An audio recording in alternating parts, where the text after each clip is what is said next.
Hey gang, it's your pal Rob here, and welcome to the playground. Today's video, this channel's first, shows the first half of creating a piece called I Suppose We Should Go for a Walk on a Night Like This, Please. I hope you stay tuned for part 2 of this project, which will be coming out soon and shows its completion. Just one little note, the first time-lapse section of this piece was lost to file corruption, but that won't be an issue in future videos. If you find this interesting, please help the channel by liking this video and subscribing. I appreciate you joining me today, and let's get to painting.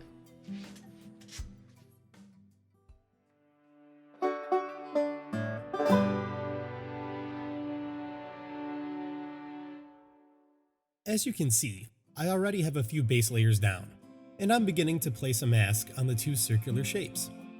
You'll see those develop as the painting moves along. I generally use a combination of masking tapes and a liquid rubber latex that can be easily removed later. It's actually pretty fun to remove. I'm filling in the edges around the circular shapes, and I'll begin developing the color around them once the mask dries. I like to splash a few drops of the liquid mask every now and then to build texture. Next, I'm moving to the bottom of the piece where the foreground will be. I don't always do this, but in this case it makes sense. The use of plastic wrap on the bottom may seem odd, but it helps to create some cool random shapes that I enjoy in my work. I then begin to build layers of color around the circular shapes at the top. In this case, I'm starting very blue heavy, and will build color from there. After drying, I take off the plastic, and you can see some texture developing there. I continue to add more color and depth to the top, then move to the bottom of the piece where thicker, more intense paint is used. Again, I go with the plastic covering to add some serendipitous shapes and add a bit more color to the circular mask.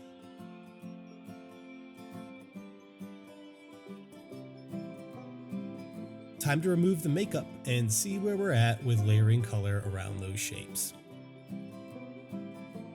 This is always satisfying to do, and you can see where the little droplets of the liquid mask left their marks. This is developing into something pretty cool. Here's a quick look at where we are. The circular shapes have some nice detail around them, and it's time to move on with addressing the top circular shape and layer some more color.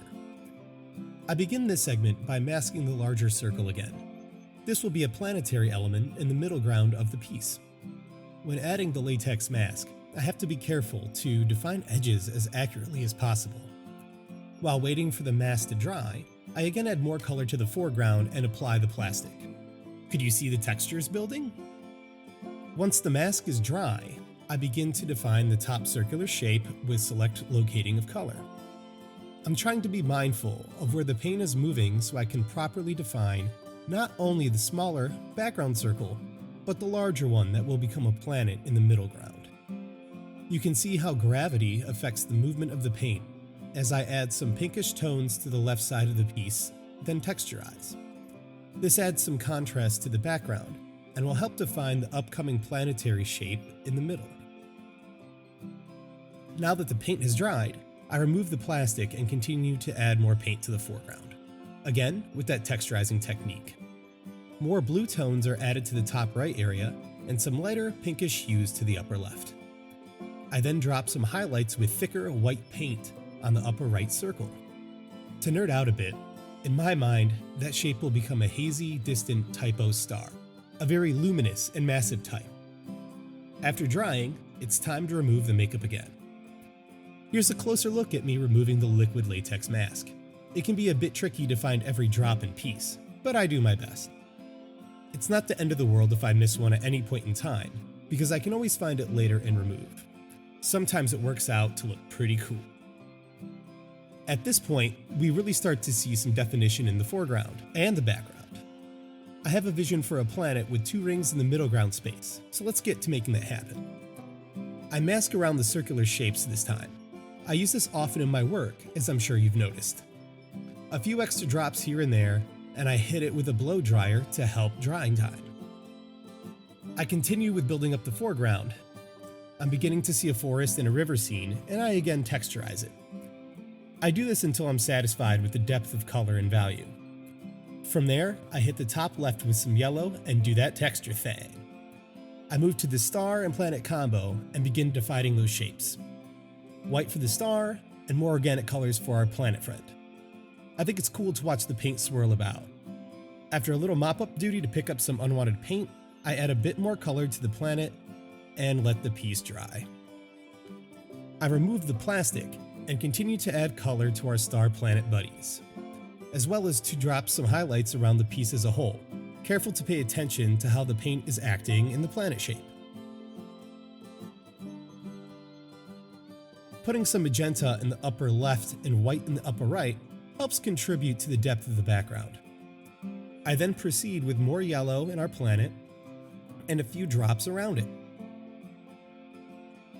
I then manipulate the paint with the wrong end of a paintbrush. This creates some cool Jupiter-esque swirls as the paint moves about. Time to remove the mask and see how our star and planet friends are coming along. I'm seeing significant progress here. Now, let's really get this star to heat up. I want it to be a secondary focal point, so I'm layering some white and manipulating the paint by blowing it around. I enjoy this technique because it creates an organic, celestial-type flourish shape that I dig.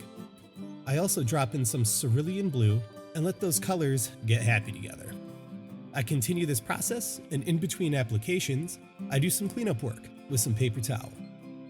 I also like to hit the painting lightly with a heat gun to speed up the drying process. I decided to add some deeper blue to the bottom right for our river shape, and again, I texturized it. I end this segment of the piece by continuing to layer more white in our star area and some yellow to the bottom left of our planet for some highlights. After that, it's time to let this baby dry before moving on. That's going to wrap it up for part 1 of this painting. Stay tuned for part 2 in a few days. I appreciate you watching, and again, if you'd like to support this channel, please like this video and subscribe. You're also welcome to follow my journey on Instagram at RobsMentalPlayground. Thank you so much for hanging on the playground with me today, and please, be kind to each other.